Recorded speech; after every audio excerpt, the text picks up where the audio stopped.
Botany Hasan স্যারের বই পড়া লাগে, কিন্তু হাসান স্যারের বই তো শুধু থিওরিটিক্যাল পার্ট, এখানে তো কোনো এমসিকিউ নাই। তো এমসিকিউ পড়ার জন্য আমরা সরাসরি চলে যাব আজিবুর স্যারের বইতে, অক্ষরপত্র প্রকাশনের বইটা। এই বইটা বাজারের মধ্যে এমসিকিউর জন্য সব থেকে ভালো আমার কাছে স্পেশালি লাগে। চ্যাপ্টারের শেষে সবগুলা ছক এক করে দেওয়া মেডিকেল অ্যাডমিশনের জন্য খুবই কাজে দেবে। তাছাড়া বহু নির্বাচনী প্রশ্নগুলো সবগুলো একত্র করে দেওয়া, প্রথমে দেওয়া তাদের নিজেদের কিছু এমসিকিউ, তারপরে দেওয়া এখানে বিগত বছর আসা সবগুলো বোর্ডের প্রশ্ন এবং সিরিয়াল ওয়াইজ সব থেকে অর্গানাইজড একটা ওয়েতে সাজানো।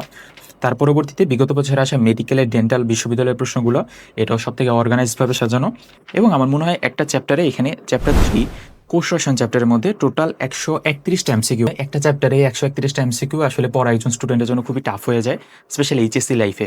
তো এমসিকিউর জন্য এই বইটা সেরা, এবং আমি যতগুলো পোস্ট করি ম্যাক্সিমাম প্রশ্নই এই বইয়ের এমসিকিউ থেকে করে দেওয়া।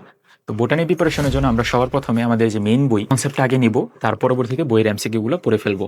তোমার জানা মতে অক্ষরপত্র প্রকাশনী বাদ দিয়ে আরও কোনো ভালো বোর্ড বই আছে কিনা যেখানে এমসিকিউ সুন্দর করে সাজানো? নিচে আমাকে কমেন্টে জানিয়ে দিতে পারো, আমি দেখি আর কি কি বই কালেক্ট করতে পারি। ধন্যবাদ সবাইকে।